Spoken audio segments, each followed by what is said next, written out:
Dakota land where the skies are wide and the freedom stands. With a Bible in my hand and a prayer in my heart, living this life where the wild plays its part. Dust on my boots and my hat pulled low, got my trusty rifle and I'm ready to go.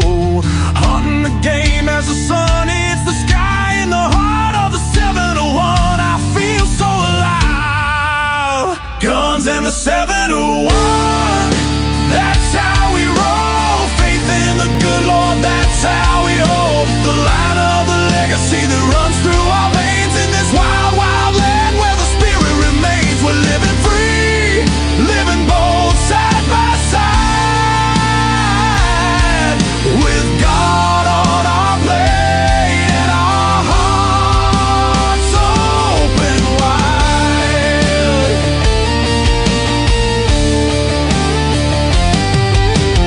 Ranch in the fields, the cattle run free with a purpose so strong, it's our grand legacy. The rivers run deep as we cast out our lines, fish in the waters where the North Star shines. Got the warmth of the sun with the chill of the night. With every shot fired, we're ready to fight for the freedom we cherish. The second is true. With family beside us, we stand through and through. Guns and the 701, that's how we roll. Faith in the good Lord, that's how we hold the line of the legacy that runs through our veins in this wild, wild land where the spirit remains. We're living free, living bold, side by side, with God on our plate and our hearts open wide.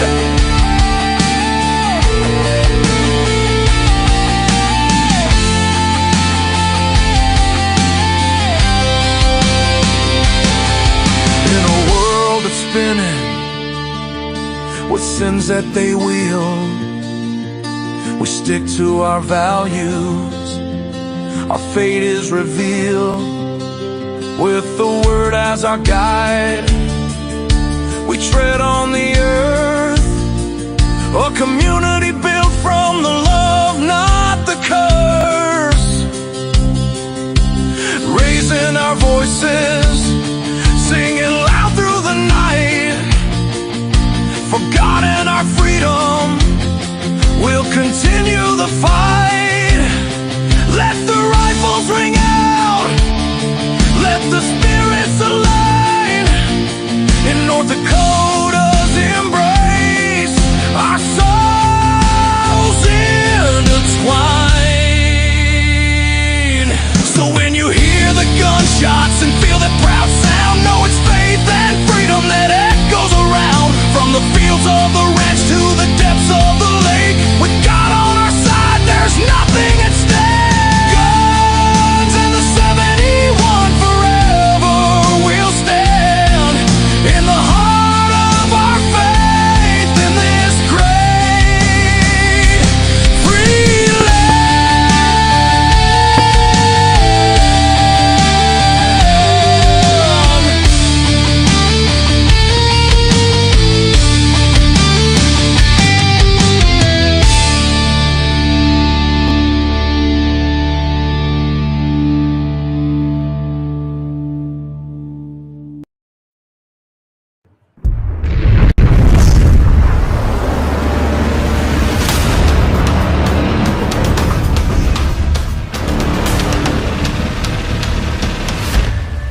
LAUER Auto Repair, located at 309 South Washington Street in Bismarck, North Dakota. Give them a call at 701-258-6308. The team of mechanics at LAUER Auto can take care of any problem your vehicle is having. And when you do business with LAUER, you can be assured you're doing business with a pro Second Amendment America First repair shop. There are plenty of other auto repair shops in the Bismarck-Mandan area. But why take a chance at patronizing a shop that might not have your beliefs at heart? Make no mistake. Make no mistake, Lauer Auto is your pro Second Amendment repair shop. When you talk to the guys at Lauer Auto, don't forget to tell them that you heard they are a sponsor of Guns and the 701 and that you appreciate their support of our pro Second Amendment, pro North Dakota live stream and podcast. That's Lauer Auto Repair, 701-258-6308. 701-258-6308. Located 309 South Washington Street in Bismarck, North Dakota. When you want it done right, go where lemons go. Kalon's Auto Service, owned and operated by Kalon and Misty Foss, lifelong locals with over 25 years experience. From modern rides to classic restorations, they can handle it all. Top quality work, fair price, and honest hometown values. Located just one block south of Highway 12 on 6th Avenue West in Lemmon. Kalon's Auto Service, serving you with all your auto repair needs.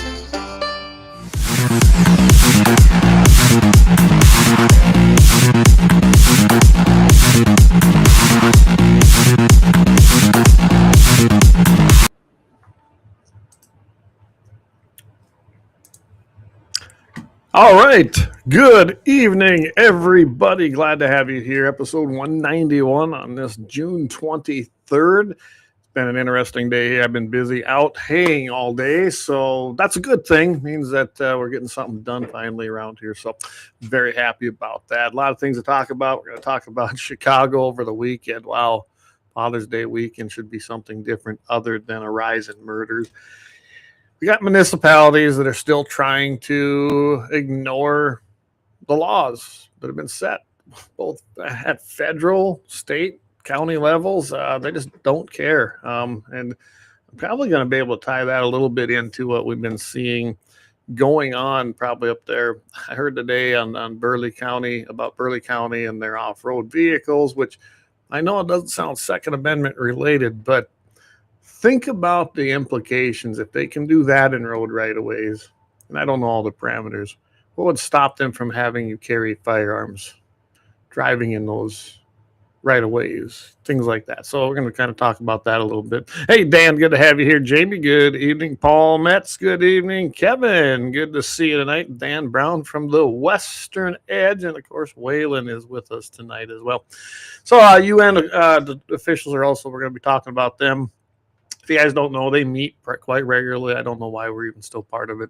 But once again, they're trying to circumvent things and take different ways and different avenues to try and essentially infringe on your sovereign rights as a United States citizen. So we're going to talk a little bit about that. And then, of course, if we have time, we have a happy ending. We'll see where we are. I want to try and keep this one at an hour. I got some things I still need to go do this evening. Hey, Coachman friend D. Hey, Michael, good to have you on here tonight.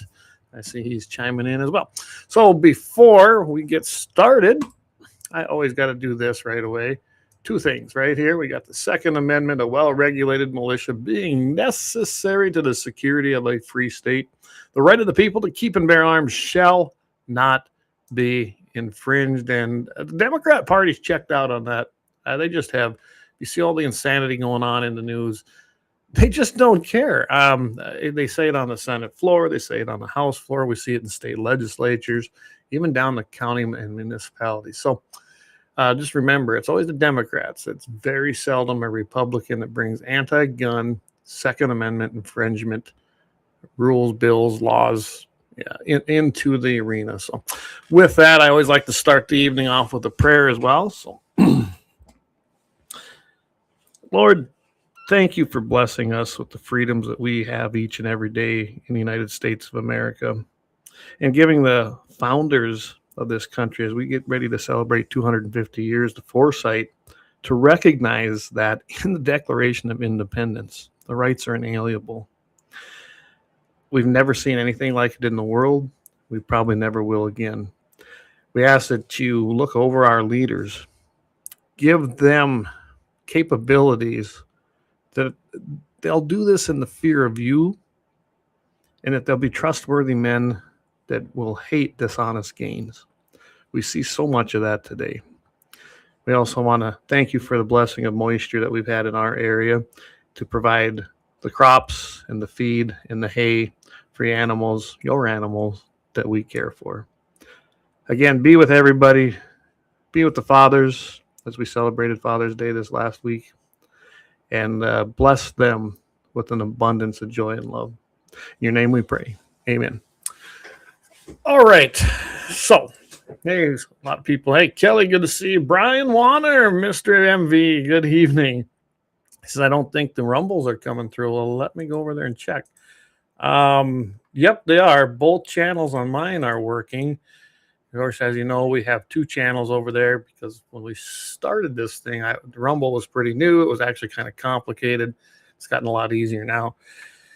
And we got so many followers on both that didn't cross over. So find Guns and the 701 Network. That's one of them. And the other one is Guns and the 701. Just search those out and they should come up. But Brian, they're both going right now. I'm looking at them right now. So with that, everybody, I want to go. Hey, Lynette, good to have you on as well. I'm going to go straight into Chicago. Chicago, Illinois. Chicago has Illinois as a whole have some of the most stringent gun control laws that you've ever seen. And they just keep doubling down on it. Well, this weekend, there was no difference. They had a lot of problems there. So I ran some numbers here. So homicides nationwide are down 19% as a whole. And that's compared to 2025. So they're comparing that to last year, which were significantly down and some of the lowest that we'd seen in history. Not in Chicago. So this is according to the crime index. I go there quite a bit just to see how things are going. Homicides are up 9.1% from this point last year. So the same time last year in June, they were 9.1% lower.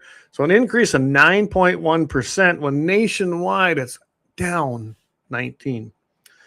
They had their worst day on Friday. That was just past Friday since 2024. And the shootings in Chicago doubled last weekend alone through Father's Day weekend compared to the same weekend in 2025. So you have a state with a mayor as well. I mean, every mayor seems like in Chicago has been bad, and Chicago in particularly likes to put on more stringent gun control if they're able to. They're not a fan. And of course, the state of Illinois, they have no reservations, just passing law after law after law after law. They don't even care about Supreme Court decisions. They just big old thumb and just big deal, right? You'll love this. They have that, or it's the Democrats right now, in response to all of the gun violence, as they like to call it, which I have always disliked that term. I know Jamie doesn't as well. None of us. It's a dumb term. Chicago Police Department. So they have been the ones that, an alphabet agency that's supposed to be handling things. They have the CCPSA, Community Commission for Public Safety and Accountability. There's more. The MOCS, the Mayor's Office for Community Public Safety. So these three alphabet agencies already exist, sucking millions of dollars away from the taxpayers in Chicago. Now the Democrats, in response to this weekend, are asking for a dedicated Office of Gun Violence Prevention at City Hall. Office of Gun Violence. Remember when we had something like that under the Biden administration? They put Kalon Kamala in charge of that. Yeah, they got rid of that, by the way.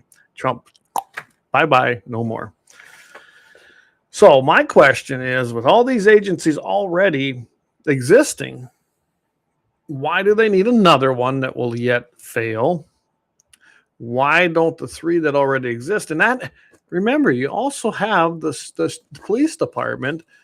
I don't know if they're funded enough. I don't know if they've got what they need. I don't know the parameters of it. But you would think with all of these things that exist already, should be a utopia there, but it's not. And like I said, I have no clue. I imagine that being a police officer in Chicago, Dan can chime in, but I bet you money that would be zero fun. I bet that would be a pretty bad job out there as well. Because from what I understand, talking to my sister who's out here this week, And her husband, who that's where they live, and they are leaving. They're escaping Illinois. I wanted to have him on tonight, but they're in Rapid City. Otherwise, I'd have had him on tonight to talk about the insane gun laws and regulations and things you have to abide by in that state. But I would imagine that Chicago could come up with some better ideas with all this going on. But, chase the money, right? Chase the money. Anyway, Chicago leaders now, they're trying, basically, why aren't they trying to undo some of the issues? And I agree with that. Springfield, if you don't know, that's their capital. You probably remember a couple of years ago that they created the Safety Act, which was just a slew of gun control things. And it basically got rid of, I believe it was the cash bail on criminals. So here you want to know another reason that they got problems. They're not even making a distinction between violent criminals, maybe blue collar, crimes, things like that. Nope. They lumped all into one. They do no cash bails. It don't matter if you've got a rap sheet 10 miles long. Nope. They're okay. Go ahead. Please show up in court. And then they don't. A lot of failures to appear. Then they got to spend more time, more resources, more money, and try to bring these people in. So it's a failed system, as we all know it would be. They also went to electronic monitoring. Now, anybody that's had any run-ins, I never have, but I've known plenty that have. Even if it's people with an alcohol problem that have had, they're just repetitively being drunk, have drunkenness charges, maybe DUIs. They may end up with ankle monitors. Well, they're doing that now for people who murder. I mean, think about that. You got a murderer, but hey, you know what? We're good. The Safety Act was passed. We're going to, take it easy on all these people who are just victims, because that's what they like to call them, and put ankle bracelets on them. I don't understand that myself, but here's a good example that I had to pull up here. So this is just this past April. Alfonso Talley. He robbed a dollar store. And if you haven't known it, this was actually in some of the other headlines when that happened. He was taken then to the hospital because he told the police that upon his arrest, he swallowed drugs. Found out he hadn't. And he's the one, if you remember the news headlines, when he got to the hospital, he basically was able to get a gun. I believe he took it from one of the officers because they thought this guy was, overdosing. He took a bunch of drugs, blah, blah, blah. And he shot and killed Officer John Bartholomew, and he injured another officer. This guy was on electronic monitoring. Think about that. His device had shut off 7 weeks before this shooting. Nobody seems to really know why. It doesn't say when you go look. There's not a lot of public information on that. And when it went off, a Cook County judge finally, after 48 hours, he issued a warrant. It was ignored. They tried to find him. They couldn't find him, and eventually they finally found him when he robbed this dollar store. That's how he got caught, everybody. They couldn't find him. This guy's electronic monitoring thing for 7 weeks was not on. 7 weeks. And then they finally got him after he, robbed a dollar store, and then got arrested, said he swallowed drugs, was able to get a gun, and he's at the hospital, kill one officer and injure another. That's your electronic monitoring on a violent criminal. And when you kind of look into this, he's kind of had a big, long rap sheet of problems throughout his life. This was not new. He wasn't new to the criminal system in the state of Illinois or in Chicago. But yet, we'll throw an ankle bracelet on this guy. Quit working. Yeah. Kelly says, so these ankle bracelets detect guns in the hands of criminals, huh? Yeah, if only, right? And this is where incidents like that, they are a great example as to why you can't use that for that kind of person. If someone had too many speeding tickets or maybe too many DUIs, I'm sure it's fine. I bet you 99% of the time those people show up for court. They take the consequences and they move on with life. But you got a guy who's been in and out of the prison system, and he's had some pretty vicious, violent stuff. First time he'd ever murdered anybody, from what I saw when I was looking this guy up. He looked like he was a pretty young guy. I don't even need to tell you his race, and it don't matter. I'm sure all of you can figure it out in Chicago. But this guy looked like a hoodlum. I mean, he has that stereotyping, but he earned it. And he looked like he should probably be behind bars. I don't have a lot of it as far as the details as to why he did it, but this is what happened, and it was because of the lack of keeping this man incarcerated, because they wanted to feel good and look like they weren't racist and they were woke and they wanted whatever you want to call it. They let this person here. Bob Fisher, one person in here. Yeah, you're over on Facebook. I don't know which one you're coming in on. I can see that. There's the count's way more than that across the board with everything, if that's what you're kind of getting at there. Yeah, looking at some of these other comments. All right.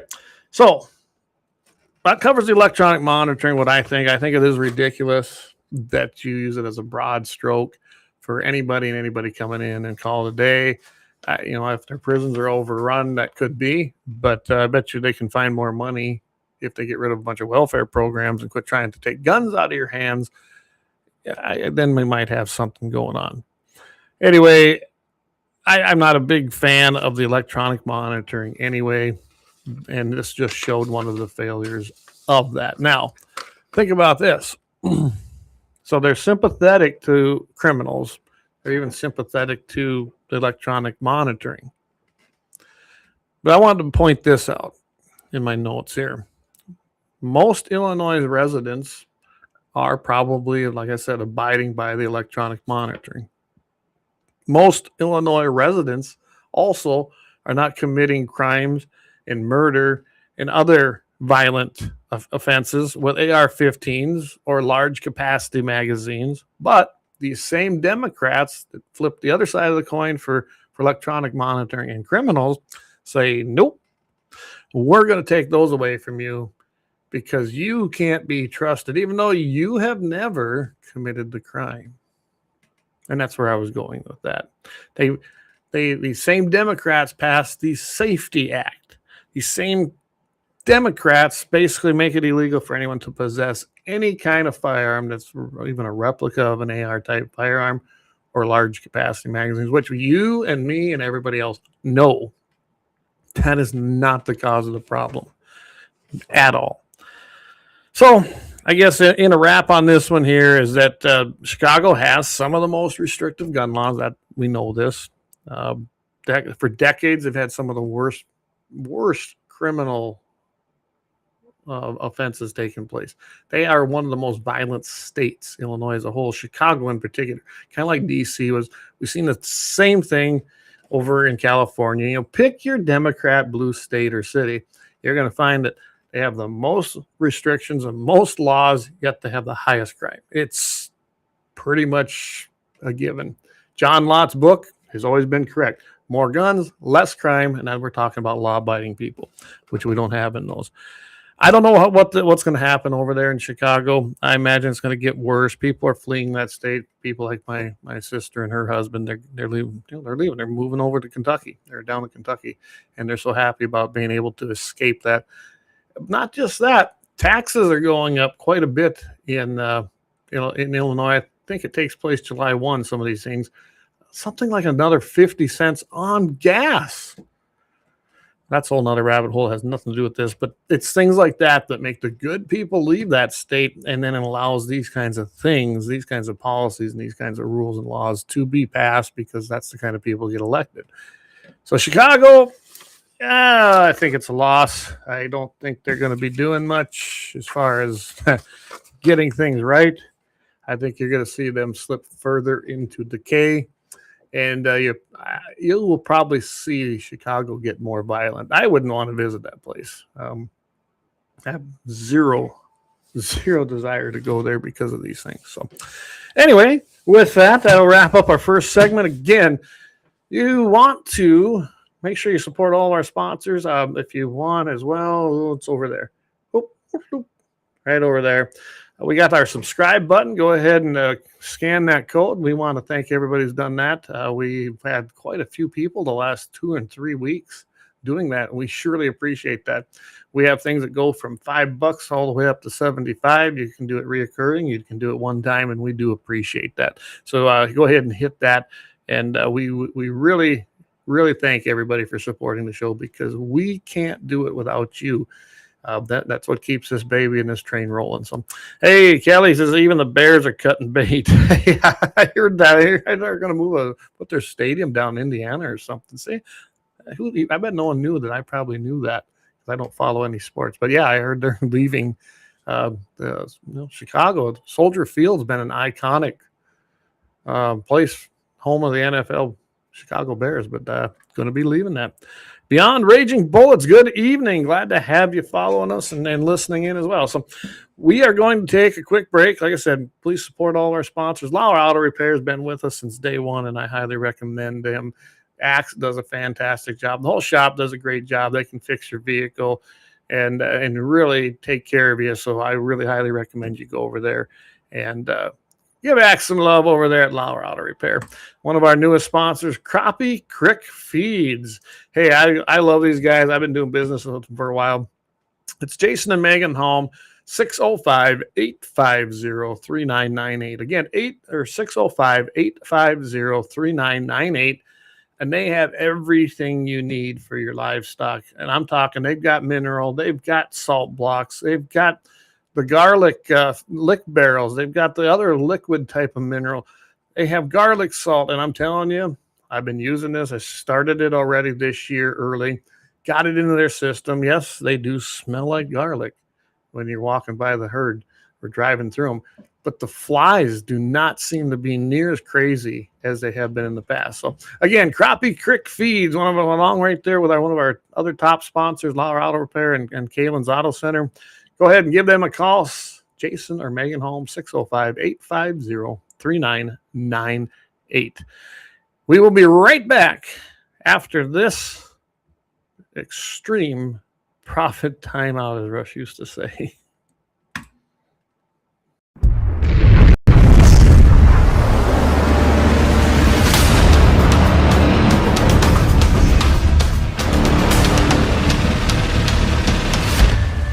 Lauer Auto Repair, located at 309 South Washington Street in Bismarck, North Dakota. Give them a call at 701-258-6308. The team of mechanics at Lauer Auto can take care of any problem your vehicle is having. And when you do business with Lauer, you can be assured you're doing business with a pro Second Amendment America First repair shop. There are plenty of other auto repair shops in the Bismarck-Mandan area. But why take a chance at patronizing a shop that might not have your beliefs at heart? Make no mistake.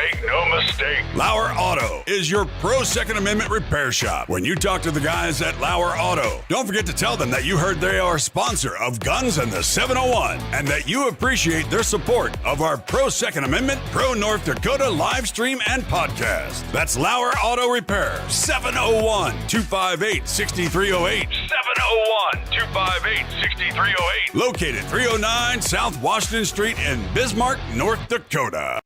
When you want it done right, Go where lemons go. Kalon's Auto Service, owned and operated by Kalon and Misty Foss, lifelong locals with over 25 years experience. From modern rides to classic restorations, they can handle it all. Top quality work, fair price, and honest hometown values. Located just 1 block south of Highway 12 on 6th Avenue West in Lemmon. Kalon's Auto Service, serving you with all your auto repair needs. For the best gun gear for every and any situation, Little Angry Man Arms LLC has you covered. Top-notch guns from top-name brands like Winchester, Glock, Sig Sauer, and Ruger to essential extras from Magpul's, Streamlight, Hollow, Sun Optics, and more. Little Angry Man Arms LLC have everything to make your shooting adventures a success. Visit littleangrymanarms.com today and gear up for your next big hunt, competition, or home defense. Don't miss out on our exclusive deals. Little Angry Man Arms LLC, based in Trail City, South Dakota, your ultimate hunting partner. At Horton LaserCraft, we believe in the power of personalization. Whether it's a cherished memory, a special occasion, or a unique gift, our custom laser engraving brings your vision to life. Our expert craftsmen and state-of-the-art technology ensure every piece is a work of art. From personalized decor to one-of-a-kind keepsakes, Horton LaserCraft makes every moment unforgettable. Horton LaserCraft is owned and operated by a local veteran and his wife located near Thunderhawk, South Dakota. They provide custom laser products at a reasonable price, and their turnaround time is fast and efficient. Custom board cutting, glassware, decanter sets, mugs, assorted stainless steel jewelry, assorted tags, decor, custom acrylic nightlights, and much, much more. Call them up at 605-545-7535. Horton LaserCraft, where memories are engraved.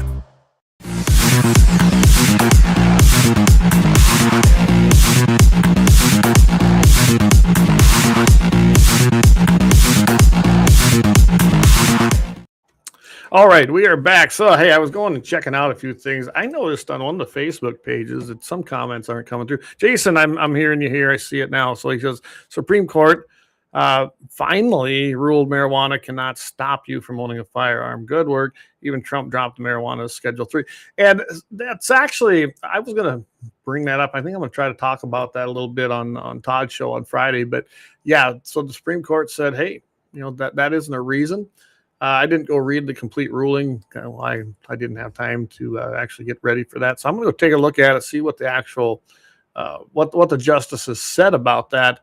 And yeah, and I think the ATF is getting ready to make new rules on that to reflect the new court ruling. So, and he says, hey, I'll do the time for my crime. The ankle monitor and probation is just a revolving door. Boy, I don't disagree there. It true is in and out of jails and prison. It's a moneymaker. You're right about that. In fact, we've got some penitentiaries, some prisons, they're actually owned privately, and they are basically prison for profit. That is very, very true. It turns a 3-year-old sentence into a 6 or 10 year sentence. Just do your time. What about Noam commuting a life sentence? Yeah, I'm telling you, that was another one. She let him go. She shouldn't have, and he did it again. That was crazy as well. And Jay says the justice system is corrupt in this country to a lot of degree. I don't disagree with that, Jason. I absolutely do not disagree with that. To tell you the truth. Also, you want to go over there and hit Horton LaserCraft. They do a great job. If you haven't, go over to Facebook, check out their Facebook page. They have got some pretty cool stuff on there right now. I know that Roger and Jane have been doing some great things over there. You're going to want to go check them out. Plus, they're veteran owned. That's the cool thing about it. And we appreciate having them as a sponsor. Someone else put something on here. I don't care if you price match it right now. Thanks for listening. But we have a sponsor that does that, and that is Guns, and the 701 endorses to get all your laser work done right here. So, okay, I want to move on now. Basically, I want to talk a little bit about the UN. Yeah, what's the UN got to do with it? The UN has been one of our most, well, I'd call them one of the worst entities as far as trying to infringe on our Second Amendment rights as sovereign citizens of the United States on a global level, and then basically say, hey, all of us voted for this, so it should be done. No, we're not going to do that. Remember, Biden and Obama both tried to put us into treaties. Trump undid the one, which was good to see because we needed to withdraw from that. We should never make a treaty or enter into a treaty, and of course, our Senate should never approve that when it would ban the guns or give up our sovereignty. It's just that simple. Now, David says, hey, they do awesome work. You need to get some badass business cards like ours. You've got to see these things, guys. I don't even have one down here. They look cool, though. They're metal. I got some with the new logos and the old logos. Yeah, they look pretty cool, and they've got all the show information, hosts on there. It's really, really cool stuff. So let me get back to the UN. So they had a meeting in June. It was the United Nations 9th biennial meeting of the states to consider the implementation of the program of action to prevent, combat, and eradicate the illicit trade in small arms and light weapons in all its aspects. So they just renamed it. I mean, they've tried this before. We've seen this before when it had to do with, small arms treaty. They're calling it the POA because that's what government and entities like this do. They use acronyms so nobody knows what it means. They held this at the UN headquarters in New York. We need to kick them out. We need to withdraw and kick them out of this country. So NRA they've always had a seat there. They don't get to say nothing. It's I forget what they call that gives them that seat or that privilege to be there, because you can't just walk in there and listen to this stuff. Dan, we can talk a little bit about that, Dan. Should have you on here. I would love to talk about civil asset forfeiture. That is one of my pet peeves when it comes to things, and it creates thugs, and it does. It encourages bad actions. It truly does. I know that when Rick was in there, Rick Becker, he really tried to get that through the North Dakota State Legislature, and our supposedly conservative constitutional legislature voted it down. So just so you know that I've been telling everybody for a long time, North Dakota's purple. It is not red, purple at best, and the legislature is very purple. So anyway, so NRA was basically giving this report. They said before the meeting opened, delegates were presented with a draft outcome document that contained language that openly targeted the firearm industry. So they've been unsuccessful getting legislation passed in the United States. We all know that. I mean, some things have made it through, unfortunately, with commie traders like Horton, who voted for the bipartisan of unsafe act, I guess I'd like to call that too. But you've always got those in there. But they have also tried to do this on an international scale because most of the world is an anti-gun. They don't have a Second Amendment, right? So in response to not being able to get the United States to bend the knee, they're going to target things, and it's not the first time this has happened either. Remember the coding on point of sale? And everybody does not know this. There's a little code that attaches to each and every single sale, and it's coded out as to what category what your purchase falls under. That's why I'm not a big fan of cards either. I use a lot of cash. I encourage everybody else to do the same. Anyway, here is the provision. It's a provision that calls for the establishment of an industry code of conduct. And this is language that the UN could use to hold not only firearms industry, but the entire commercial chain responsible for the criminal diversion of their products. That's what it says. So what they're going to say is, hey, Ruger Firearms, your guys are importing XYZ. They're not. I'm just throwing that out there. And you're putting that into your firearms. Now they're going to go after whoever the importer was, whoever the shipper was, and from the country of origin or wherever it come from, and try to hold them responsible. Say if somebody took a Ruger American and used it in a crime. I mean, that's where they're going with it. It also will then make it hard for shippers, manufacturers, importers, exporters, anybody in the industry. It's going to ramp up prices if you can even get it. It will make it, if they accomplish what they want, it will be so difficult to engage in the lawful commerce of firearm sales and manufacturing that a lot of people just pull out of it, because you ain't going to be able to ship your product nowhere. You're not going to be able to get your place insured. You might not even be able to get a bank loan, even though we have legislation now that prevents that. And I believe President Trump also did an executive order. You're still not going to be able to do it. Johnson or John Olson 2260 says, I heard Becker did Baszler's boob job. Any truth to that? I don't know. I really don't know. I had to throw that one out there. I know it had nothing to do with the UN story.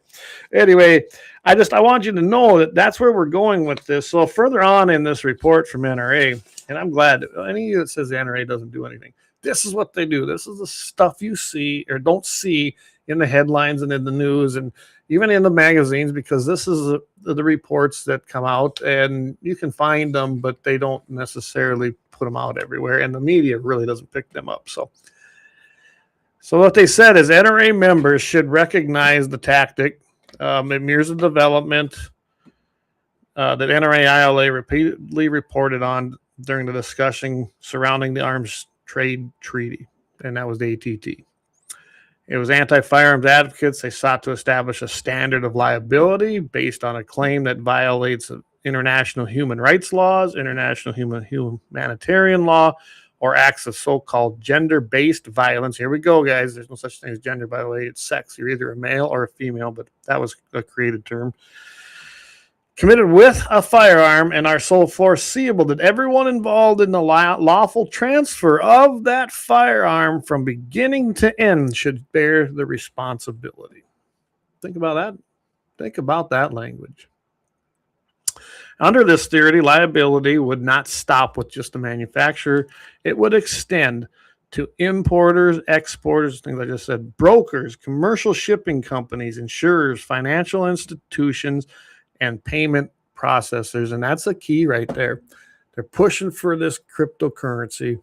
They're pushing for you to go to a cashless society. No, don't do it. Don't do it. Don't do it. Because if they can manipulate payment processors, which they can, it can already be done. They can shut you off. They can say, nope, you can't buy this. Nope, we're not going to allow this industry to even be able to do it. Then they'll make some other law and make it illegal. And then if you get caught doing it cash or doing barter, then you're in trouble. If you become a felon with the stroke of a pen, just like we saw under bump stocks and other things we've seen throughout the decades. The assault weapons ban, overnight you became a criminal, a felon, really, by the stroke of a pen until 10 years later when it expired. So, but I'm not going to go down that rabbit hole tonight. And it's just like I said earlier, the objective is that if anti-firearm activists cannot eliminate the lawful firearms trade directly, they will attempt to make participation in it so legally risky that businesses choose to just withdraw voluntarily. That's what I just said here before I even come to this. This is in that report from the NRA. That's exactly what's going to happen, right? We've seen this happen before. Look what happened to the tobacco companies. And it's the same lawyers who tried to sue all the gun companies for liability back in the 90s. But a lot of you probably don't even remember that. So, as NRA in the report, it says it represents the next evolution of the international gun controls movement and their attack on the firearms community. They want to expand their theories of liability across the entire supply chain.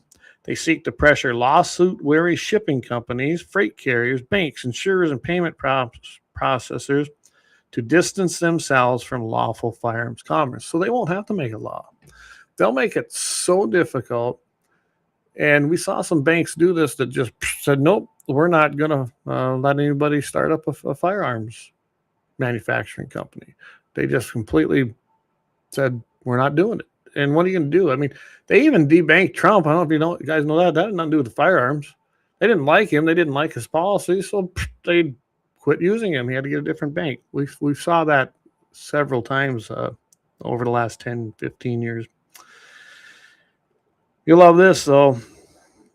There's another maneuver that they did. It also featured efforts to advance the UN-backed study on firearms marketing and tracing. And it ain't just the UN, everybody.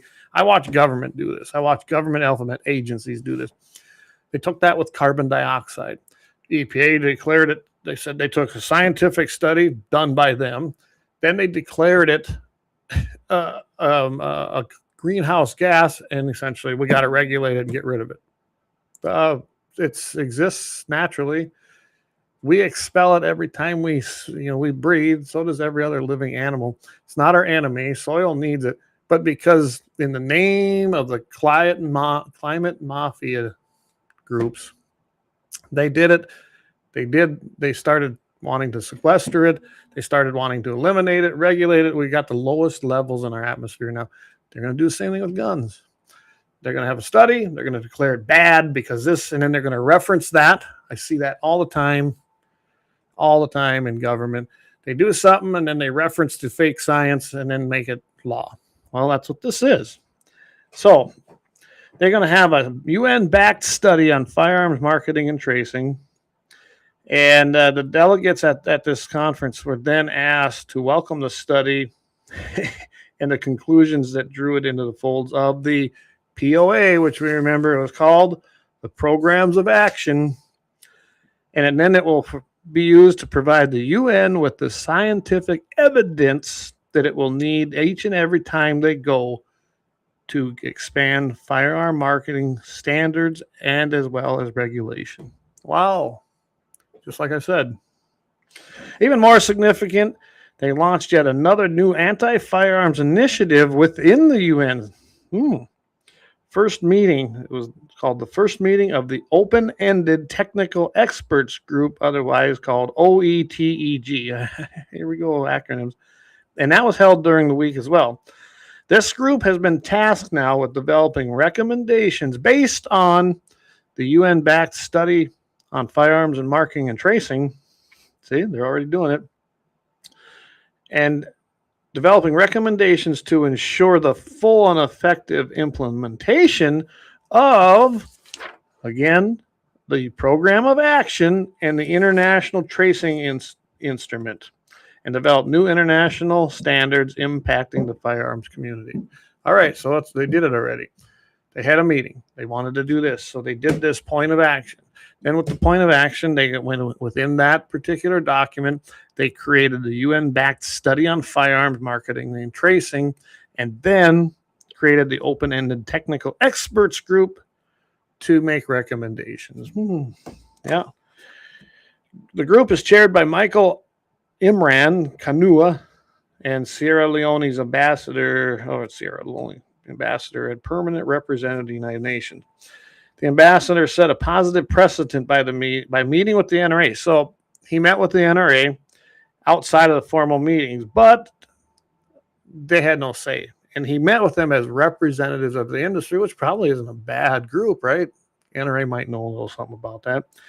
They had zero say in that room as to what was being discussed, and the only people that had any kind of discussion or say as experts in firearm design was government, academies, people with big fancy degrees, advocacy groups and organizations, and other non-governmental organizations, NGOs. So right there, and NRA had to sit there silent and could not say a word. Here's what's really interesting, though. So they witnessed this presentation. They did one after another, and the expert status of the UN Office of Disarmament Affairs. Remember this, UNODA. Here's another acronym to remember. They discussed the alleged dangers posed by what they call new technologies in modular weapons, polymer frames, and the evil 3D printers. Yeah, can't have those, right? Many of the presentations, I know this is a long segment, many of the presentations appeared to resonate in the echo chamber. This was the analogy from the person from the NRA that was attending this. And it doesn't surprise me. It also came after final negotiations over the meeting's outcome document. The United States delegation raised objections to multiple provisions and called for a vote on several of them. So as with any meeting, they raised up many issues, said we'd like to have a vote on them. And guess what? They said, nope, we're not going to do it. Let's see. Oh, Coach says Trump is working on withdrawing the U.S. out of the UN. Isn't that correct? Well, that's what I thought, Coach. I really do. I think he was working on it. And yeah, it's because of stuff like this. And it's not just this, has to do with the fake climate change. There is no man-made climate change, things like that. The UN backs all that, and it's all about money and power, and you know that as well. Anyway, so they said they wanted to withdraw. They wanted to have votes on it. And under a normal circumstance, that was the procedure. It would have required member states to formally make a vote and record their vote formally in support or opposition of the disputed language. Standard practice when issues are sufficiently controversial. Instead, though, rather than permitting a vote, the chair employed UN attorneys. Now, these were not our attorneys, United States, no, UN attorneys to provide a legal interpretation that prevented the voting. So for a consensus-based initiative, that was extraordinary as far as they were concerned. And it went on. And long story short, they passed it with objection. The United States had no other choice but to vote no. They basically said, we're not doing it. They objected, and the meeting moved forward. The outcome document was adopted and gavelled into place with applause. The chair then noted that the allotted time in the room had expired and it needed to be cleared. So as they're leaving, right, Ivor Fung, he's the chief of conventional arms branch of the UNODA. Remember I said, remember that one. That is the UN Office for Disarmament Affairs. Think of that name, the UN Office for Disarmament Affairs. Ivor Fung is his name. I got a different name I could give him. Chief of the Conventional Arms Branch of the UNODA. He made a point to walk over by the United States delegation and remarked, we have lawyers. I guess that's how it went down. It just, hey, we got lawyers and look what happened. And that's the kind of stuff that we are seeing everywhere. The message there was, hey, we really don't care. You can object all you want, but we will get our desired outcome. If we don't have it, we'll just make it a legal matter, and we will just do away with the formalities and the rules of the meetings. And that's really what they're saying. We're not going to do the procedures. And I've seen that happen in meetings around here even. And I like what they said here. This was the closing of the NRA statement. It says, gun owners should pay close attention to what happened in New York last week. The controversy was not merely about a single document or a single meeting. It revealed a broader strategy that continues to unfold within the UN in multiple forms, expanding liability theories against firearm industries, developing new international standards affecting firearm design and manufacturing, excluding industry experts from technical discussions, and using procedural tactics to advance political objectives. As the chair of the OETEG observed in his report, this meeting marks the beginning of a much larger process. And I don't disagree. You're only going to get that here. You're not going to hear that on iHeart. You're not going to hear that. I might talk a little bit about it on Todd's show, which I'm grateful that he has us on there every week to talk about things like that. But you're not going to hear this in the fake news media. I haven't even heard it in like Real America's Voice. I've heard nobody talk about this. Nobody's talking about it. The UN just does it. Nobody hears about it. We need to be out of the UN. It does us no good. It gives us no service. And this is the kind of thing. They've had this on their agenda, and it goes with the 2030 objective. It's always been there. It's been there for a long time, and it's not going away. We are, 3.5 years out from 2030. And I'm telling you, things are going to ramp up. And we only have a couple more years to it, 2.5 years left of protection under the Trump administration. So love him or hate him, without him, we'd be screwed right now. It's just that simple. Dave says, I bet that guy from the NRA got an ulcer listening in that meeting. Oh, wouldn't that be crazy? I just can't even understand how they got such retarded people. But, not everybody has the freedoms we have. It's that simple, really. So, one quick thing I want to tell you guys about, and I'll get some details here in one of the breaks. I've got it on an email. So June 30th is the Outdoor Heritage. Let me bring it up here. Oh, come on. It's the Outdoor Heritage Fund Advisory Board. This will be Grant Round 28. You can find this under the Industrial Commission's website for North Dakota. It's taking place at June 30th. That's a Tuesday. It's going to be at 8:30 a.m. Central. I'm just going through this. Locations at the Capitol building, and I do have a room that they're going to be holding it in, but it'll be easy to find it. So if anyone wants to attend it, you can attend those meetings. I'm on that board. You can't say anything. It's just you can be there as an observer. But if you got any questions for me, hop on that website, look at some of them grants, and tell me what you think. I hold the seat that Farm Bureau holds. So I look at our policy book and see if any of those grants follow our policy book. That's the deal where about 1 to 1.5 million drops into that fund each and every month, each and every year.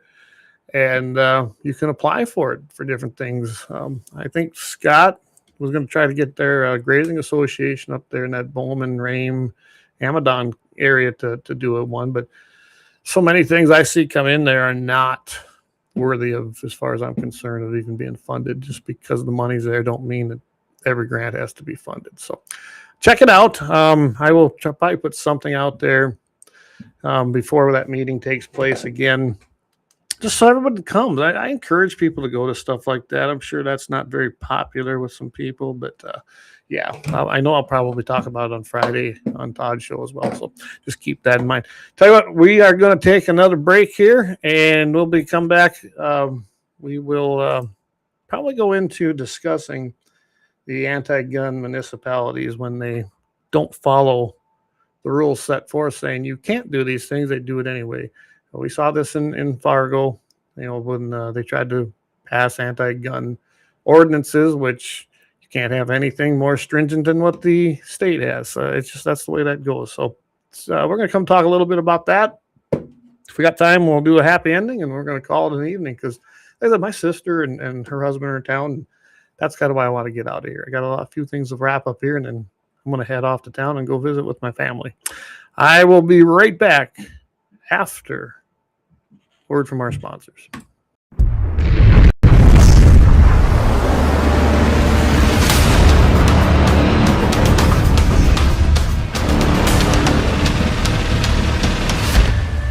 LAUER Auto Repair, located at 309 South Washington Street in Bismarck, North Dakota. Give them a call at 701-258-6308. The team of mechanics at LAUER Auto can take care of any problem your vehicle is having. And when you do business with LAUER, you can be assured you're doing business with a pro Second Amendment America First repair shop. There are plenty of other auto repair shops in the Bismarck-Mandan area. But why take a chance at patronizing a shop that might not have your beliefs at heart? Make no mistake. LAUER Auto is your pro Second Amendment repair shop. When you talk to the guys at LAUER Auto, don't forget to tell them that you heard they are a sponsor of Guns and the 701, and that you appreciate their support of our pro Second Amendment, pro North Dakota live stream and podcast. That's LAUER Auto Repair, 701-258-6308. 701-258-6308. Located 309 South Washington Street in Bismarck, North Dakota. When you want it done right, Go where lemons go. Kalon's Auto Service, owned and operated by Kalon and Misty Foss, lifelong locals with over 25 years experience. From modern rides to classic restorations, they can handle it all. Top quality work, fair price, and honest hometown values. Located just 1 block south of Highway 12 on 6th Avenue West in Lemmon. Kalon's Auto Service, serving you with all your auto repair needs. For the best gun gear for every and any situation, Little Angry Man Arms LLC has you covered. Top-notch guns from top-name brands like Winchester, Glock, Sig Sauer, and Ruger, to essential extras from Magpul's, Streamlight, Hollow, Sun Optics, and more. Little Angry Man Arms LLC have everything to make your shooting adventures a success. Visit littleangrymanarms.com today and gear up for your next big hunt, competition, or home defense. Don't miss out on our exclusive deals. Little Angry Man Arms LLC, based in Trail City, South Dakota, your ultimate hunting partner. At Horton LaserCraft, we believe in the power of personalization. Whether it's a cherished memory, a special occasion, or a unique gift, our custom laser engraving brings your vision to life. Our expert craftsmen and state-of-the-art technology ensure every piece is a work of art. From personalized decor to one-of-a-kind keepsakes, Horton LaserCraft makes every moment unforgettable. Horton LaserCraft is owned and operated by a local veteran and his wife located near Thunderhawk, South Dakota. They provide custom laser products at a reasonable price, and their turnaround time is fast and efficient. Custom board cutting, glassware, decanter sets, mugs, assorted stainless steel jewelry, assorted tags, decor, custom acrylic nightlights, and much, much more. Call them up at 605-545-7535. Horton LaserCraft, where memories are engraved.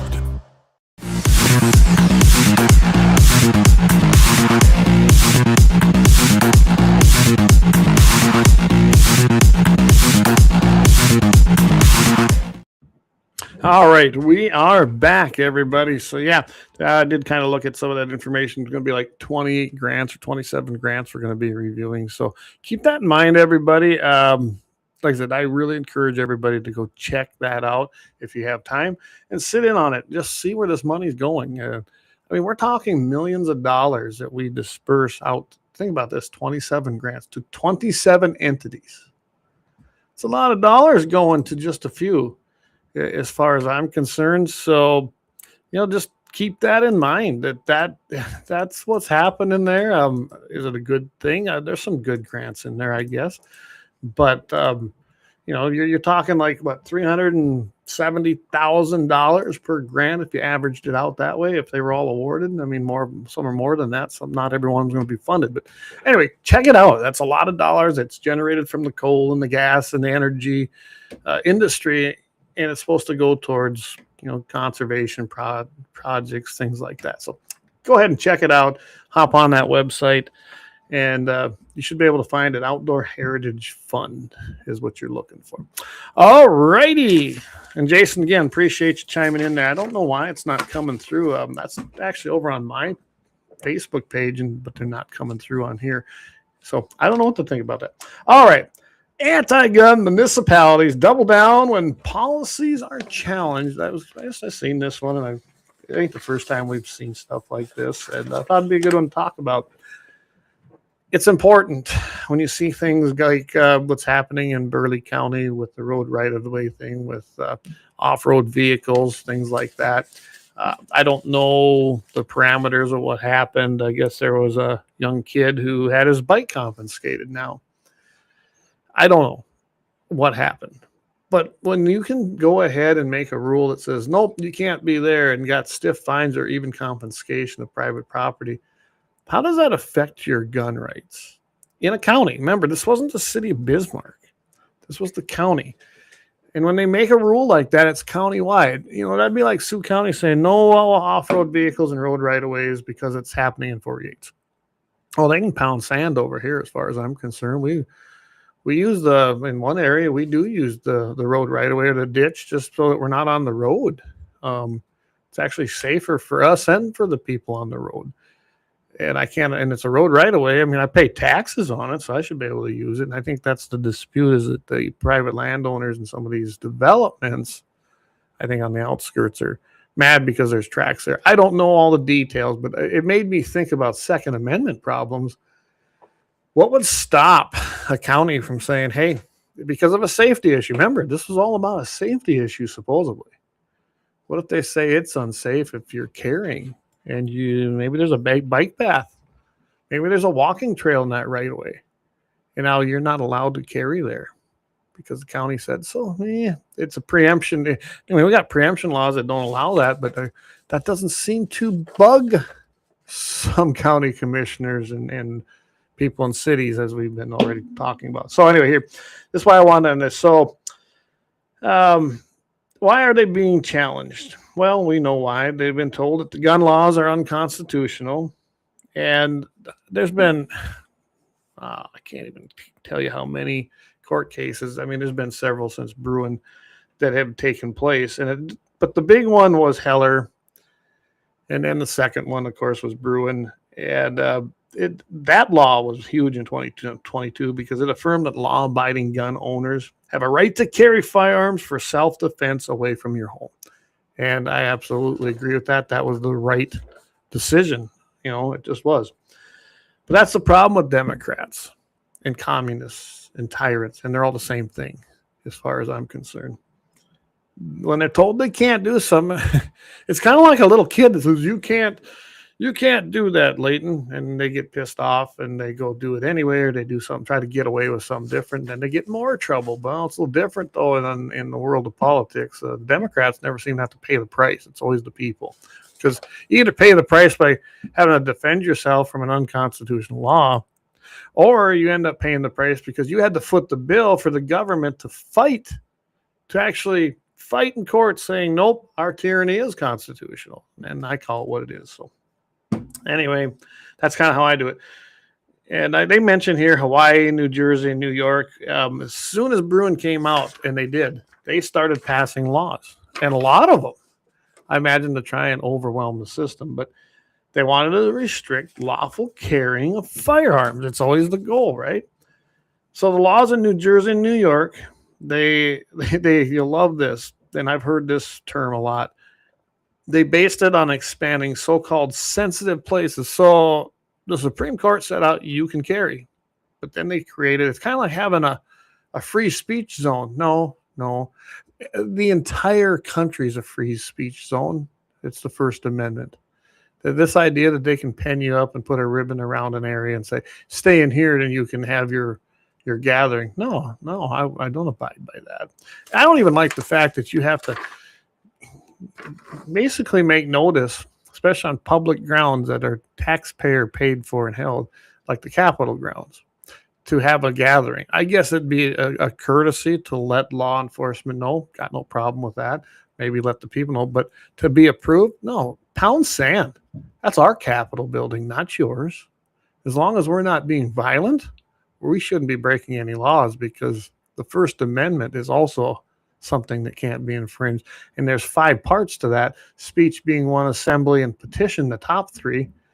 And then you got, I'm not going to go into, not going down that rabbit hole, Nick, but the First Amendment is very important, just like the second. So anyway, so the new laws that they tried to pass based on safety and sensitive places. They prohibited it to where basically it was deemed unsuitable to carry anywhere. Sioux Falls down here tried some of that as well. When I was an NRA rep, they didn't get away with that either. Yeah, Axe, it didn't work well for Times Square this week. Yeah, no kidding. Anyway, when New York and New Jersey seen Bruin, they went right away. They went to work trying to pass stuff. And that's what they always do. They base it on safety. It's always for our safety, even though carrying is for our safety. It's kind of got that backwards, don't they? Hawaii, though, they might be, yeah, that's right. They got several Supreme Court cases going through, and they might not like the results of some of them. I haven't kept up. Maybe they've been decided, but I need to go see if they have. But when this was wrote, I don't know, they weren't being decided yet. But in these states are preparing for these losses in court because there's been so many to them, and they basically say, nope, we're going to go ahead and we're going to do this anyway. We're going to file another appeal, and we're going to try to stop the case again. I mean, that's what they do. Now you got the U.S. Virgin Islands, everybody. If you haven't heard about this, they're trying to adopt gun control measures and bills. They're a U.S. territory. They're not even a state. We can tell them anything we want. We can do whatever we want to them. They are not a state. They don't even have representation, nor should they, because they're not a state in Congress. They got a person that goes, but they have no authority there. They get no vote, and they get no they can't write bills. They can't do nothing. They can just be there.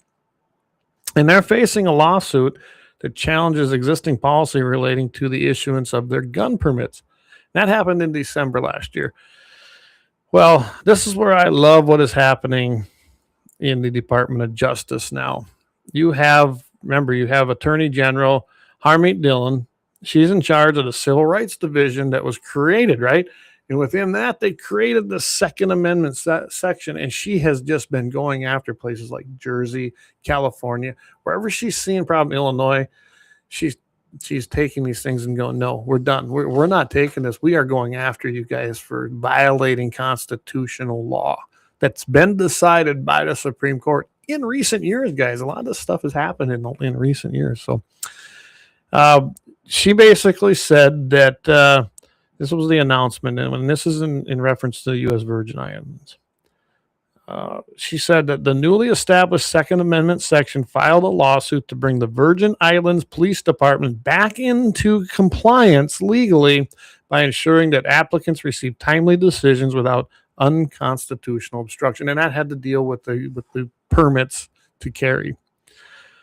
So in other anti-gun jurisdictions, virtually the anti-gun operators in the Virgin Islands responded, saying that told what they were doing was something wrong by doubling down on their wrongness.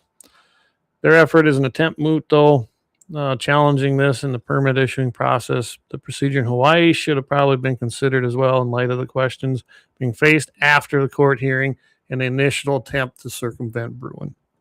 But she's going after it, everybody. And you're seeing this in Denver and DC where they got semi-auto bans and they've got magazine bans.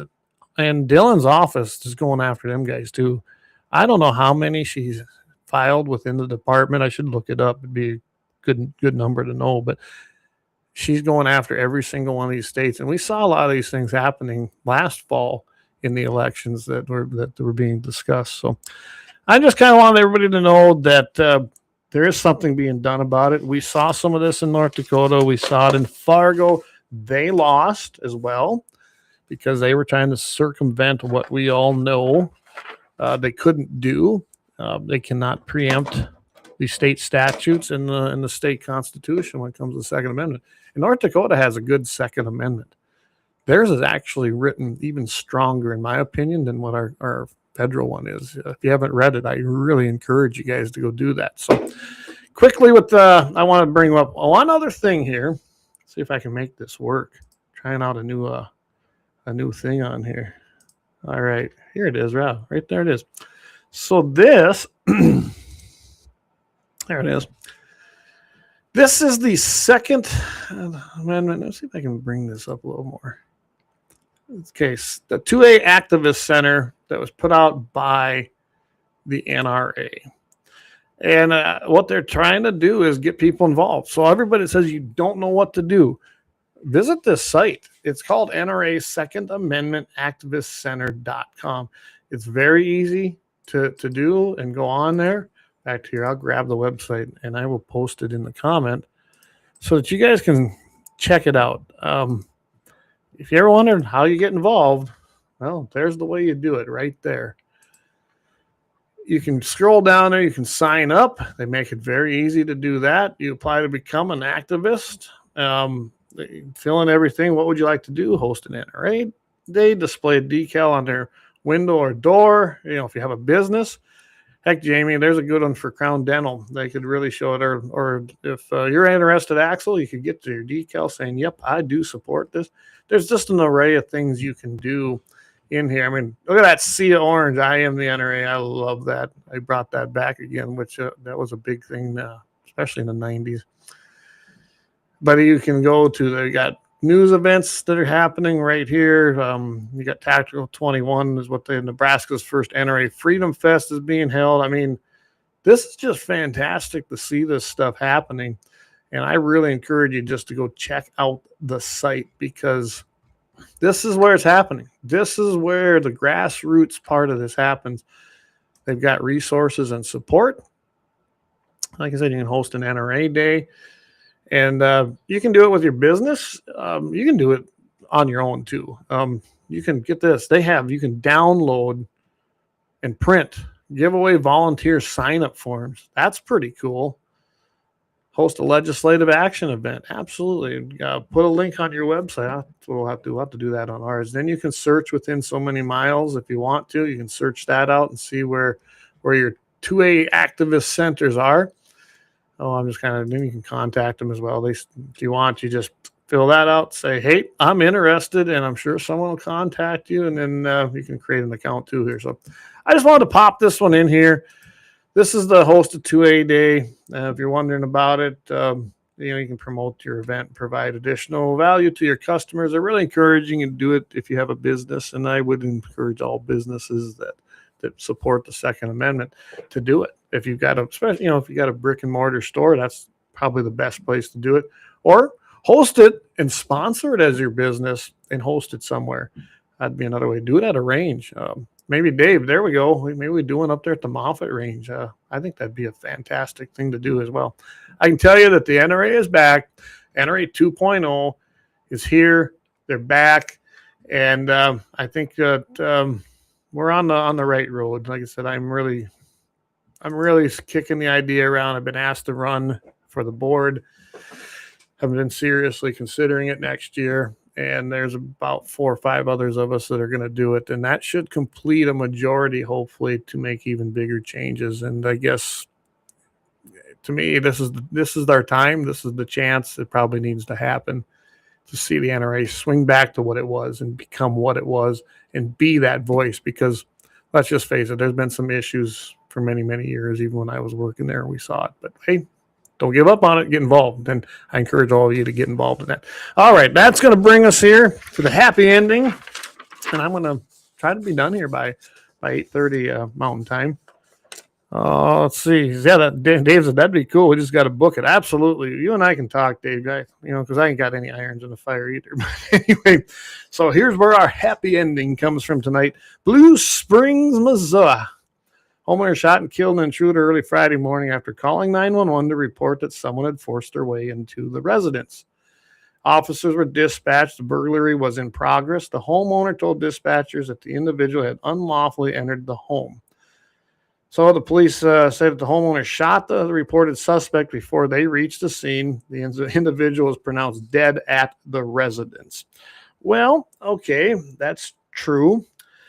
And after I looked into it, that looked like it was probably a boyfriend or something. But anyway, there weren't a ton of things in there, but it sounded like it was a boyfriend, and it was getting pretty rowdy. Broke into the house, literally forced his way into this house, and she felt very, very threatened. And she basically took ownership, said, "Nope, not tonight." I don't know what was exactly happening. She has not been arrested. She was, of course, questioned and brought into custody, but they're conducting an active shooting investigation, and that's something we've talked about many times here. That will probably happen no matter what you're faced with. Here's what I like to know, even though we don't know a ton of details. You have probably somebody who had some problems. I don't know if he had a criminal record, possibly, but who knows? But he was forcefully trying to get into this lady's house and cause harm. And she felt so threatened, she had her self-defense firearm at hand, ready to go, and used it. And I think this is probably the best argument for the Second Amendment, right? You keep your firearm close to you. Seconds count, and we've all heard this. Seconds count when the police are minutes away. Had the police, if she had waited for him, would she have still been alive? We will never know that. But she felt she wouldn't be, obviously, so she used deadly force. And in Missouri, with their new laws, she had every right to do that. So that is our happy ending for this week, because we saw somebody that used their Second Amendment right. They felt threatened, and she wasn't going to have none of it. She was able to protect herself and anybody else in that home, and they walked away. And the assailant did not, and he won't do it again. And that is why that's a happy ending. So I brought that one up because I wanted to highlight the idea that she didn't wait for the police to get there. And to me, there had to be some pretty bad circumstances that made her feel she needed to use deadly force. And they were there actually within minutes, but it wasn't fast enough.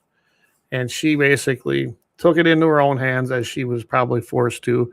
And I'm glad she had that opportunity, because that could have been, she could have got injured. She could have got killed. I don't know if there was anybody else in the house.